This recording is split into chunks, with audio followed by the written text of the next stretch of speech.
Hi! Hello అండి. Welcome to Blessy జిడుగు channel.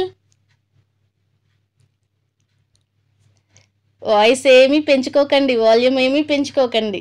నేనే ఆపేసా మాట్లాడటం. మీకు మాట రావట్లేదు కదా! ఈ కూర చూసి చేయటం చాలా ఈజీ. చూపిస్తా పదండి ముందు మాట్లాడుకుందాం. ఒక కర్రీ కోసం ముందు ఒక బాండీ పెట్టేసేసుకొని ఒక 4 టేబుల్ స్పూన్స్ ఆయిల్ పట్టిద్ది ఈ కర్రీకి. ఈ ఆయిల్ అనేది కొంచెం హీట్ అయిన తర్వాత ఒక టేబుల్ స్పూన్ నిండా తాలింపు దినుసులు, పచ్చిశనగపప్పు, ఆవాలు, ఇంకా మీరేమేమైతే వేసుకుంటారో తాలింపు దినుసులకి అవన్నీ వేసుకొని తాలింపు దినుసులు కొంచెం హీట్ అయిన తర్వాత ఒక 2 ఎండుమిర్చి, అవి కూడా కొంచెం హీట్ అయిన తర్వాత ఒక 2 రెబ్బల కరివేపాకు, ఒక మీడియం సైజు ఆనియన్ కట్ చేసుకొని ఉంచుకోండి ముందుగానే.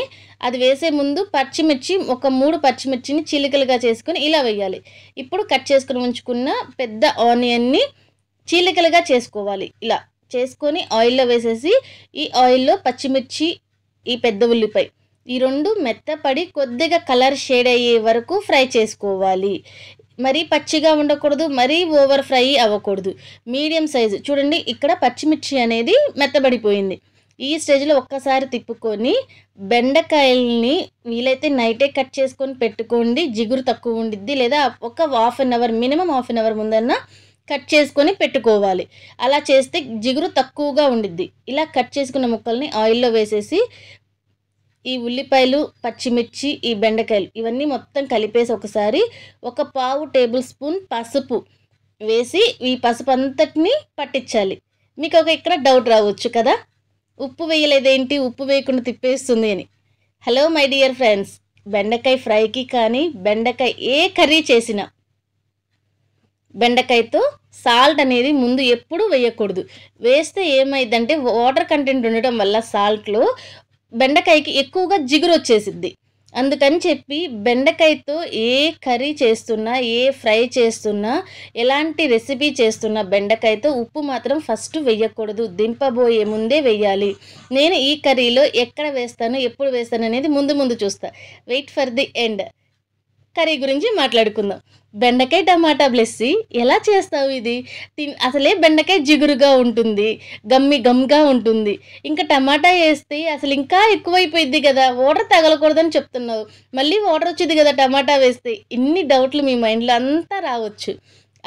ఆ డౌట్లన్నీ క్లియర్ చేస్తాను. ముందు బెండకాయలో జిగురు మొత్తం పోయే వరకు ఫ్రై చేసుకున్నాక టమాటాను వేసేసి ఈ టమాటాను కూడా బెండకాయలో కలిపేసేసుకోవాలి. ఈ బెండకాయలను మనం ఎప్పటి వరకు ఫ్రై చేయాలి అంటే జిగురు అనేది అస్సలు ఉండకూడదు. మీరు ముందు చూసుంటారు, కావాలంటే ఒక్కసారి రివైజ్ చేసుకొని చూసుకోండి. నేను తిప్పుతున్నప్పుడు గరిటెకి ఎక్కడ జిగురు అనేది అంటల బెండకాయ నుంచి. ఇప్పుడు టమాటా వేసినప్పుడు మళ్ళీ జిగురు వచ్చింది. ఈ జిగురు పోయే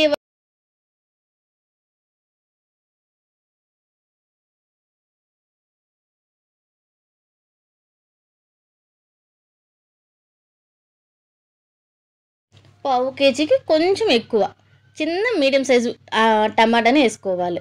అప్పుడు కరెక్ట్ కొలత, చక్కగా కర్రీ బాగుంటుంది. కేజీ బెండకాయ చేసిన ఒక్క పూటకి ఇద్దరికే వస్తుంది అని ఫీలింగ్ అవసరం లేకుండా చక్కగా ఇలా టమాటా వేసి చేస్తే మీకు 4 మనుషులకు 2 పూట్ల ఈ కర్రీ అనేది వస్తుంది.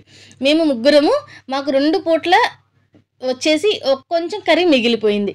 అంతగా వస్తుంది ఈ బెండకాయ టమాటా ఇగురు. చాలా టేస్టీగా ఉంటుంది. నన్ను నమ్మి మీరు ఒక్కసారి బెండకాయ టమాటా ఇగురు చేయండి.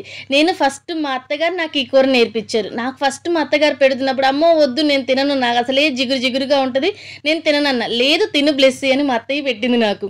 చాలా బాగుండిద్ది. పత్యాలప్పుడు, మెయిన్గా ఎండాకాలం అప్పుడు ఫ్రైలు తినలేము. ఆ టయాల్లో ఈ కర్రీ చేసుకొని తింటే చాలా చాలా బాగుండిద్ది. కర్రీ గురించే చెప్తున్నా. ఈ కర్రీని ఇప్పుడు మొత్తం జిగురు పోయింది చూసారు కదా, ఈ స్టేజ్లో సాల్ట్ వేసుకోవాలా.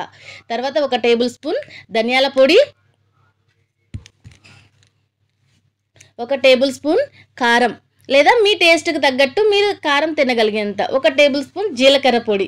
ఈ ధనియాల పొడి, జీలకర్ర పొడి వేయటం వల్ల బెండకాయ టమాటా కూర టేస్ట్ అనేది ఇంకా పెరుగుతుంది. మంచి డైజెషన్కి ఉపయోగపడుతుంది. తింటూ ఉన్నప్పుడు ధనియాల పొడి, జీలకర్ర పొడి తింటున్నప్పుడు మంచి టేస్ట్ అనేది తెలుస్తుంది. నేను మా మేనత్తకి కూడా పెట్టా తీసుకువెళ్ళి. అత్త తిను అని. వద్దులే బెండకాయ తింటాను కానీ నేను బెండకాయ టమాటా నేను తినను, అసలు ఏ జిగురు ఏంటది ఆ కూర నేను తినను అంది. లేదత్త తిని చెప్పు అంటే బాగుంది, చాలా వరకు తినేసి బాగుంది బాగా చేసావులే అంది మా మేనత్త.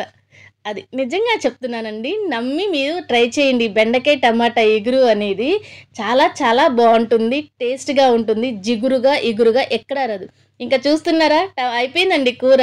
వితిన్ 10 minutesలో అయిపోతుంది ఈ బెండకాయ టమాటా ఎగురు అనేది. ఇంకా ఇలా అయిపోయిన దాన్ని తీసి సర్వింగ్ బౌల్లో సర్వ్ చేసేసుకోవడమే. చూడండి బెండకాయ ముక్క ఎక్కడా చిదురు అయిపోలేదు, ఎక్కడ జిగురుగాను లేదు కూర, అలా అని పొడి పొడిగాను లేదు, చక్కగా ఇగురుగా ఉంటుంది. పులుసు కాదు, ఫ్రై కాదు, ఇగురు చాలా బాగుంటుంది. అన్నంలో మీరు ట్రై చేసి తినండి, ఎలా వచ్చిందో నాకు కామెంట్స్లో తెలియచేయండి. మై డియర్ ఫ్రెండ్స్, చూస్తున్నారు కానీ సబ్స్క్రైబ్ చేయట్లేదు, ప్లీజ్ సబ్స్క్రైబ్ చేయమని రిక్వెస్ట్ చేస్తున్నా. ఇలాంటి మంచి మంచి రెసిపీస్ కోసం